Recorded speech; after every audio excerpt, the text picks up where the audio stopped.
Talking to China, we'll be talking. US President Donald Trump has given China 1 day to end the 34% retaliatory tariffs it imposed on US products last week, or he'd slap an extra 50% duty on imports from China. It's an escalation in a trade war that has sent global markets into a downward spiral and stoked fears a recession is around the corner. Trump gave his ultimatum to China at the White House on Monday. If that tariff isn't removed by tomorrow at 12 o'clock, we're putting a 50% tariff on above the tariffs that we put on. So they've gone for years. They've become a rich country because of people, again, that were in the White House that allowed this to happen. Hundreds of billions of dollars a year they'd make on us on trade, and it shouldn't be that way. Trump's long-promised round of global retaliatory tariffs were announced last week, with some rates as high as 50%. He has said they will help the U.S. recapture an industrial base off the tariffs before they take effect Wednesday.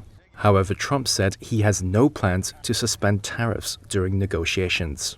Would you be open to a pause in tariffs to allow for negotiations? Well, we're not looking at that. We have many countries that are coming to negotiate deals with us, and they're going to be fair deals. Beijing has responded with anger to Trump's latest threat.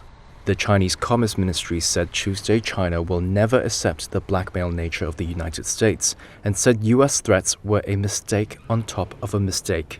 Trump said Monday his administration would open trade talks with Japan, one of Washington's closest allies in Asia.